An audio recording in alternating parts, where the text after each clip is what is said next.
வணக்கம் திரு ராஜேஷ். நீண்ட நாட்களாக இந்த ஜல்லிக்கட்டுக்காக நீங்க போராடி வரீங்க. தற்போது ஒரு அவசர சட்டம் வரும் அப்படின்னு முதலமைச்சர் சொல்லியிருக்காரு. இது உங்களுக்கு மகிழ்ச்சி அளிக்கிறதா இல்ல இன்னும் சில காலம் போக வேண்டி இருக்கிறது, அடுத்த கட்டம் கடக்க வேண்டி இருக்கிறதுன்னு நினைக்கிறீங்களா திரு ராஜேஷ்? இல்ல, ரொம்ப ஒரு மிக மகிழ்ச்சியான ஒரு தருணம். இந்த மகிழ்ச்சியான தருணத்துக்கு தான் இவ்வளவு பெரிய ஒரு கொந்தளிப்பு, இவ்வளவு பெரிய ஒரு ஆர்ப்பாட்டம். ஒட்டுமொத்த தமிழ் மக்களோட உணர்வுகளை இந்த போராட்டத்தில் நிரூபிச்சு காட்டியிருக்கிறாங்க.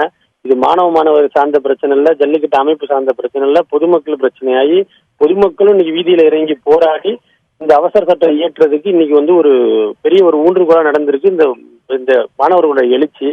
இதுல நான் என்ன சொல்றேன் அப்படின்னா, இப்ப அவசர சட்டம் போட்டது ஃபர்ஸ்ட் ஒரு சேஃப்டி லாக், இன்னும் 2 சேஃப்டி லாக் நம்ம போடுற மாதிரி இருக்கு. ஏன்னா இனிமேட்டு இந்த ஜல்லிக்கட்டுக்கு இனிமேட்டு லைஃப் டைமுக்கு எந்த பிரச்சனையும் வரக்கூடாது.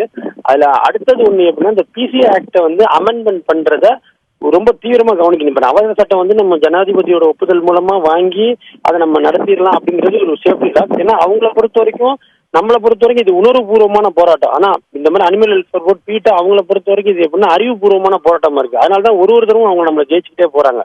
சோ இந்த தடவை நம்ம அவசர சட்டம் இயற்றதோட இல்லாம அந்த 1960 prevention of cruelty to animals ஆக்ட்ல ஒரு திருத்தம் கொண்டு வந்து அமெண்ட்மெண்டா நம்ம நாடாளுமன்றத்துல அதை நம்ம பாஸ் பண்ணி இனிமேட்டு ஃபியூச்சருக்கு இது எந்த பிரச்சனையும் இல்லாம கொண்டு போயிட்டோம் அப்படின்னா அவங்களால நம்மள எதுவுமே செய்ய முடியாது.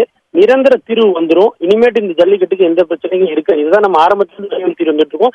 பட் எங்களுக்கு இது கிடைச்ச மிகப்பெரிய வெற்றி. ஏன்னா இந்த அவசர சட்டம்ன்றது ஒன்று வந்துச்சுனாவே ஆட்டோமேட்டிக்கா எல்லாம் ப்ரொசீட் ஆயிரும். பட் அதோட நிறுத்திடாம அடுத்த கட்ட நடவடிக்கைக்கு நம்ம மூவ் ஆகிறப்ப இந்த மாதிரி போறது நம்மளுக்கு 2-3 சேஃப்டி லாக் போட்டுக்கிறது நம்மளுக்கு எந்த பிரச்சனையும் ஃபியூச்சர்ல வராம இருக்கும். ஸோ இதுக்கு இவ்வளவு பெரிய ஒரு கஷ்டப்பட்டு இங்கேருந்து முதல்வர் போய் அங்க உட்காந்து பிரதமரை வலியுறுத்தி இப்ப பிரசிடென்ட்டுக்கு ஒப்புதலுக்கு அமைச்சிருக்கிறாங்க. இதெல்லாம் எங்களுக்கு மிகப்பெரிய ஒரு சந்தோஷத்தை அளிக்கக்கூடிய டைம். இந்த நேரத்துல நாங்க தமிழக அரசுக்கும் நன்றியை தெரிவிக்கிறோம். ஒட்டுமொத்த தமிழ் மக்களுக்கும் நன்றியை தெரியும். ஏன்னா ஒட்டுமொத்தோட தமிழ் மக்களோட உணர்வு தான் இன்னைக்கு வெளியாகி அது இன்னைக்கு சட்டமா பாஸ் ஆயிருக்கு.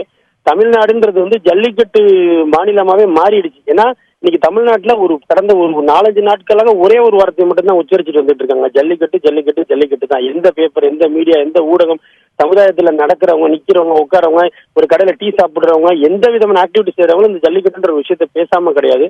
ஸோ அந்த அளவுக்கு இது வரைக்கும் தமிழகத்தில் இல்லாத ஒரு பெரிய புரட்சி இந்த ஜல்லிக்கட்டுக்கு மூலமா ஜல்லிக்கட்டு ஒரு ஒரு அபாயகரமான விளையாட்டு. இது ஒரு மூடர்கள் விளையாடுற விளையாட்டுன்றதுக்கு ஒரு மிகப்பெரிய ஒரு மாற்று கருத்தை தமிழ் மக்களே கொண்டு வந்திருக்கிறாங்க. ஸோ மிகவும் வரவேற்கத்தக்க ஒரு விஷயம். தமிழக அரசுக்கு எங்க வீர விளையாட்டு மீட்பு கழகம் சார்பும் ஒட்டுமொத்த தமிழ் மக்கள் சார்பும் நன்றியை தெரிவிச்சுக்கிறோம்.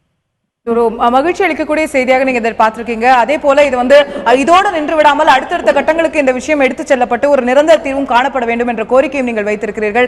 இதுல முதலமைச்சர் வைத்திருக்கக்கூடிய ஒரு கோரிக்கை, தற்போது இந்த அவருடைய அறிவிப்பை ஏற்று போராட்டங்கள் கைவிடப்பட வேண்டும் என்ற அறிவிப்பை அவர் ஒரு கோரிக்கையை வைத்திருக்கிறார். அந்த கோரிக்கையை நீங்கள் ஏற்கிறீர்களா ராஜேஷ்? ஆமா, கண்டிப்பா. ஏன்னா இப்ப ஆக்சுவலா இது ஒரு பப்ளிக்ல ஒரு இஷ்யூ ஆகி பப்ளிக்ல எல்லாரும் உணர்ச்சி வசப்பட்டு ஒரு உணர்வுபூர்வமான போராட்டம் தொடர்ந்து நடந்துகிட்டே இருக்கு. இதே மாதிரி இது என்ன பப்ளிக்ல இதனால ஒரு டே டு டே ஆக்டிவிட்டிஸ் கூட நிறைய இடத்துல முடங்கப்பட்டிருக்கு. இன்னைக்கு பாருங்க, அனைத்து பள்ளி கல்லூரிகள் விடுமுறை, ஆட்டோ ஸ்ட்ரைக்கு, பஸ் எல்லாம் கூட நிறைய தனியார் பேருந்துகள்லாம் இயக்காம கூட இருக்கிறாங்க. ஸோ நான் என்ன சொல்றேன், நம்மளோட போராட்டத்தை நம்ம ரொம்ப தீவிரமா பதிவுபடுத்திட்டோம். ஸோ நம்மளோட போராட்டங்களை இப்ப சட்டப்பூர்வ நடவடிக்கையும் எடுத்துட்டாங்க. முதல்வரும் நேரா போய் டெல்லியில இருந்து சந்திச்சு எல்லா வேலைகளையும் பண்ணிட்டாங்க. ஸோ நம்ம போராட்டங்களோட வேகத்தை கொஞ்சம் கொஞ்சமா நம்ம அது இந்த பொசிஷனுக்கு ஏற்ற மாதிரி நம்ம போராட்ட வேகத்தை நம்ம கொஞ்சம் கொஞ்சமா குறைச்சிக்கிட்டு கவர்மெண்ட் என்ன சொல்றாங்களோ கவர்மெண்டோட அடாப்ட் ஆகி நாளைக்கு நம்மளுக்கு இந்த அவசர சட்டம் கைக்கு வந்தோம், நம்மளோட ஒட்டுமொத்த போராட்டங்களை நம்ம கைவிட்டு கவர்மெண்டோட கைக்கு வச்சு இந்த விஷயத்தை நல்லபடியா நடத்தணும் அப்படின்றதுதான் என்னோட வேண்டுகோள்.